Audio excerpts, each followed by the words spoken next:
महाभारत का युद्ध हुआ था जहां एबीपी न्यूज़ पहुंचा है वहां। धर्मस्थली और युद्धस्थली कुरुक्षेत्र जो भारत ही नहीं पूरे विश्व में प्रसिद्ध है। कौरवों और पांडवों में यहां पर महाभारत का युद्ध हुआ और अब एक नए सियासी महाभारत की शुरुआत होने जा रही है। लोकसभा चुनाव 2024। आम आदमी पार्टी की तरफ से इस चुनाव मैदान में उम्मीदवार के तौर पर उतारा गया है डॉक्टर सुशील गुप्ता को। डॉक्टर सुशील गुप्ता आज हमारे साथ मौजूद हैं। एबीपी न्यूज़ पे आपका बहुत बहुत स्वागत है। धन्यवाद। डॉक्टर सुशील गुप्ता, राज्यसभा सांसद आप हैं, अब नई रण की तैयारी कर रहे हो। लोकसभा चुनाव के लिए कुरुक्षेत्र के आप रण की तैयारी कर रहे हो। आम आदमी पार्टी ने यहाँ आपको उम्मीदवार बनाकर चुनाव मैदान में उतारा है। इस टारगेट के लिए क्या तैयारी चल रही है?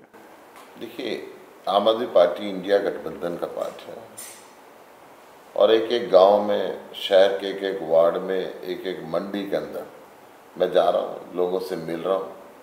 लोगों का बहुत प्यार, बहुत समर्थन मिल रहा है और हम अपनी योजनाएं बता रहे हैं कि कैसे हमने शिक्षा के क्षेत्र में काम किया, कैसे हमने चिकित्सा के क्षेत्र में काम किया, 24 घंटे बिजली पानी दिया लोगों को, अच्छी तीर्थ यात्राओं का किया, बेहतर डेवलपमेंट का किया, गुड गवर्नेंस का किया। तो सारी योजनाएं हम लोगों को बता रहे हैं। इंडिया गठबंधन की अगर हम बात करें कि देश में बीजेपी जो चला रही है, जो आपके आम आदमी पार्टी के सुप्रीमो हैं, ईडी की कार्रवाई उन पर की गई, इसके बारे में क्या कहोगे? एक फर्जी केस जिसमें 2 साल से 1,500 अफसर इंक्वायरी कर रहे हैं, हजारों जगह रेड कर चुके हैं, आज तक 25 पैसे नहीं मिले। भारतीय जनता पार्टी केवल और केवल इस गठबंधन को तोड़वाना चाहती है। आज तक इस देश के अंदर चलते चुनाव के बीच में किसी मुख्यमंत्री को गिरफ्तार नहीं किया गया। सीटिंग मुख्यमंत्री अरविंद केजरीवाल जी को गिरफ्तार किया गया, हेमंत सोरेन जी को गिरफ्तार किया गया। ये बीजेपी की हताशा दिखाता है, बीजेपी की कायरतापन दिखाता है। वो फेयर चुनाव नहीं चाहती, लेवल प्लेइंग फील्ड नहीं चाहती। उसने कांग्रेस के सारे बैंक अकाउंट सीज कर दिए। तो ये लोकतंत्र को ठेस पहुंचाना चाहते हैं।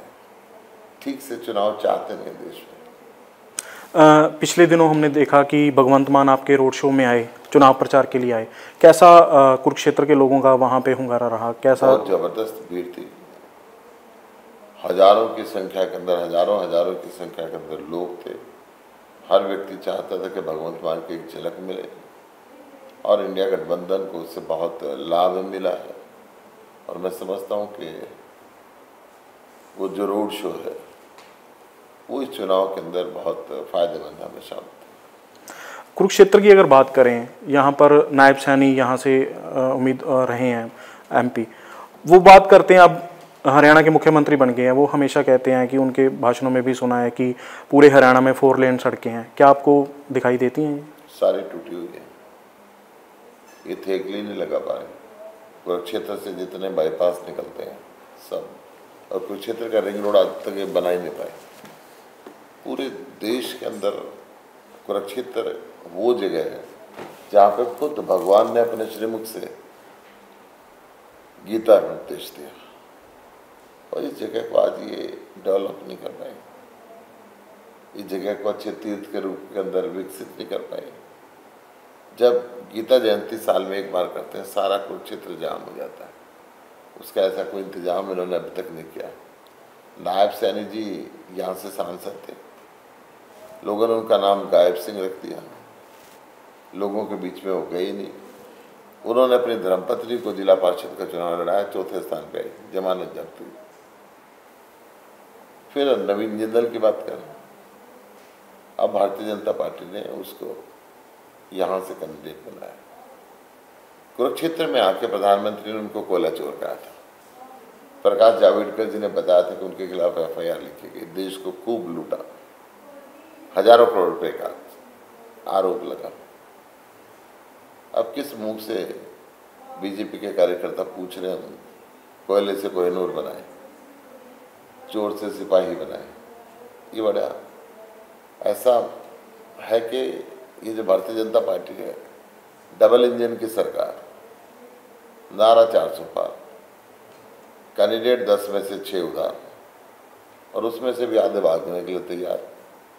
ये स्थिति आज इनकी यहाँ पे कुरुक्षेत्र के अंदर नवीन जिंदल जी 10 साल से किसी कोरोना में नहीं आए, बाढ़ में नहीं आए, किसी के जन्मदिन पे नहीं आए, किसी के मृत्यु के उपरांत नहीं आए, किसी को फोन नंबर नहीं दिया, यहाँ से गायब। आपकी पार्टी लोकतंत्र को बचाने की बात करती है। बीजेपी के पास अगर मौजूदा आंकड़े की बात करें तो बड़ा आंकड़ा है। इस बार उन्होंने नारा भी दिया है कि 400 के पार। तो ऐसे में कैसे बदल को देखते हैं आप? कह रहा हूँ 400 पार और कैंडिडेट उदार, वो भी भागने के लिए तैयार। लोग इनको गांव में घुसने नहीं दे रहे। पत्रकार पूछते क्यों नहीं घुसने दे रहे, ये कहते हैं इन्होंने हमें दिल्ली नहीं जाने दिया, हम इनको अपने गांव में नहीं जाने देंगे। एक बड़ा क्रिस्टल क्लियर सा फंडा है। बीजेपी ने सबको डंडा यूज किया, चाहे सरपंच थे, चाहे क्लर्क थे, चाहे आशा वर्कर थी, चाहे पटवारी थे, चाहे हेल्थ वर्कर थे, चाहे पॉलिटिकल वर्कर थे, सबको डंडा मारा गया, किसान को डंडा मारा गया। तब वक्त आ गया कुरुक्षेत्र की जनता, इस प्रदेश की जनता और देश की जनता वोट की चोट से इनका जवाब देगी। किसानों को डंडा मारने की आपने बात अभी कही। किसानी का मुद्दा, 3 खेती कानून पहले सरकार लेकर आई, फिर उसको वापस लिया। जो सरकार ने वादे किए थे उस समय पर, किसान आंदोलन के समय पर, कि आपकी किसानों की मांगे मानी जाएंगी, किसान अभी भी शंभू बॉर्डर पे बैठे हुए हैं। इसके बारे में आपके क्या विचार हैं, क्या कहना चाहेंगे? आम आदमी पार्टी का एक कार्यकर्ता किसानों के साथ है। प्रधानमंत्री जी ने एमएसपी की गारंटी का कानून बनाने का वायदा किया था, भूल गए, नहीं करा था। प्रधानमंत्री जी ने 2022 तक इनकी आय डबल करने की बात की थी, भूल गए, नहीं कराना चाहते। अगर वो प्रधानमंत्री जी से मिलना जाना चाहते हैं तो रबड़ की गोलियां चलाई जाती हैं, वाटर कैनन का इस्तेमाल किया जाता है, आंसू गैस के गोले छोड़े जाते हैं। एक पैलेट गन के साथ नौजवान 21 वर्ष से सुकर उनको मार दिया गया। संपत्ति कुर्क करने के नोटिस दिए, बैंक अकाउंट सील करने के नोटिस दिए, रासुका लगाया। तो ये बहुत किसानों के साथ इतना बुरा हाल जो बीजेपी के राज में हुआ आज तक कभी हुआ नहीं। लोकसभा चुनाव की अगर बात करें, अगर कुरुक्षेत्र के लोग आपके हक में फतवा देते हैं तो लोकसभा में जाने के बाद आपके पहले 5 मुद्दे क्या होंगे जो आप हरियाणा के और कुरुक्षेत्र के लोगों के? सबसे पहले मैं चाहूँगा कि जो पेवा से लेकर यमुनानगर तक का सिंगल लाइन इनका हाईवे नेशनल हाईवे, उसको 4 लाइन का बनाया जाए। लाडवा का बाईपास बनाया जाए। हो सके तो कुरुक्षेत्र के चारों तरफ एक रिंग रोड बनाया जाए। यहाँ की टूटी हुई सड़कें ठीक कराई जाए। यहाँ पे बहुत समय से नई कॉलोनियाँ नहीं आई जो सरकार पहले लाती थी। अनंतराय कॉलोनी का रेगुलराइजेशन का मुद्दा यहाँ बहुत है। कूड़ा बहुत पड़ा रहता है, साफ सफाई का मुद्दा बहुत है। बेरोजगार बच्चे नशे में लिप्त हो चुके हैं, नशे का कारोबार बढ़ता जा रहा है। बच्चों को रोजगार दिलाना एक बहुत भारी मुद्दा है। कृषि आधारित इंडस्ट्रीज यहाँ पे लगनी चाहिए। अनेकों मुद्दे हैं। सबसे बड़ा मुद्दा है कि कुरुक्षेत्र को एक सबसे अच्छा तीर्थ स्थल के रूप के अंदर डेवलप किया जाए। अगर अयोध्या डेवलप हो सकता है तो कुरुक्षेत्र क्यों नहीं। महिलाओं की सुरक्षा का मुद्दा हमेशा हरियाणा में रहा है। अगर खिलाड़ियों की बात करें तो वो भी जंतर मंतर पर धरने पर बैठे रहे हैं। जूनियर महिला कोच के साथ जो हरियाणा सरकार के मंत्री ने किया, तो आपके जीतने के बाद आप महिलाओं के संरक्षण के लिए क्या कदम उठाएंगे? सुरक्षा आम आदमी पार्टी का हमेशा प्रथम दायित्व रहता है। मैं अपने बजट से कुछ ऐसे कैमरे लगाऊंगा, हिडन स्पोर्ट्स को ख़त्म करेंगे, पुलिस से कोऑर्डिनेशन करके चीज़ों को ठीक कराएंगे। और जो सत्ता में बैठे हुए भेड़िए हैं, ब्रिजभूषण शरण की बात करें, संदीप सिंह की बात करें, ऐसे लोगों पर लगाम लगाई जाएगी।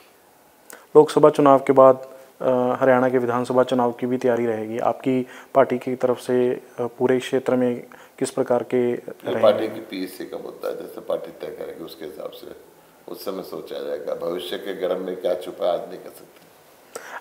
अगर कुरुक्षेत्र की बात करें तो कुरुक्षेत्र में किस किस जगह पे आपको कांग्रेस का समर्थन मिल रहा है? मुझे हर जगह पे मिल रहा है। पूरे हरियाणा के अंदर एक एक आम आदमी पार्टी का कार्यकर्ता कांग्रेस को समर्थन कर रहा है और कांग्रेस का एक एक कार्यकर्ता आम आदमी पार्टी को कर रहा है। अगर आज की ताज़ा खबर की बात करें तो पंथक अकाली दल ने भी आपको सभी इंडिया गठबंधन को समर्थन देने की बात कही है, उसके बारे में क्या कहेंगे? उनका स्वागत है। झिंडा जी की तरफ से आज ऐलान किया गया है कि आपके गठबंधन को वो समर्थन कर रहे हैं। स्वागत है, क्योंकि वो भी परेशान है इस अत्याचारी भारतीय जनता पार्टी से, इनके निरंकुश शासन से, इनकी भ्रष्टाचारी व्यवस्थाओं से हर वर्ग परेशान है, हर वर्ग समर्थन देना चाहता है। नवीन जिंदल की बात करें, आपका कड़ा मुकाबला बीजेपी के नवीन जिंदल से माना जा रहा है, उनके बारे में क्या कहेंगे? विदेश से वो हैं और अभी जो पीछे उनकी रैली हुई है उनमें भी कम लोगों की भीड़ देखने को मिली है। नवीन जिंदल आप कड़ा मुकाबला समझते हैं? कमजोर सांसद का प्रत्याशी, जो व्यक्ति ये नहीं कह सकता कि प्रधानमंत्री ने उनके ऊपर झूठा आरोप लगाया था, सच्चा। अगर वो एक झूठा लगाया था तो नरेंद्र मोदी उनको देख लेंगे, अगर कोई कहीं सच्चा लगाया तो कोर्ट उनको देख लेंगे। जो व्यक्ति अपनी आवाज़ नहीं उठा सकता, समाज की आवाज़ कैसे उठाएगा? This is a primary question. Lok Sabha चुनाव की अगर बात करें तो कांग्रेस बहुत पुरानी पार्टी है, आपका गठबंधन के चुनाव लड़ रहे हैं आप। बीजेपी को अगर बदल की तरफ देखते हैं तो कांग्रेस के कई बड़े नेता देशव्यापी उनको छोड़ के जा रहे हैं, इसके बारे में क्या कहूँगा? देखिए, बीजेपी के भी बहुत से नेता छोड़ गए हैं। बीजेपी के हरियाणा के अंदर ही सिटिंग सांसद छोड़ गए, राजस्थान के अंदर सिटिंग सांसद छोड़ गए, महाराष्ट्र में सिटिंग सांसद छोड़ गए, गुजरात में छोड़ गए।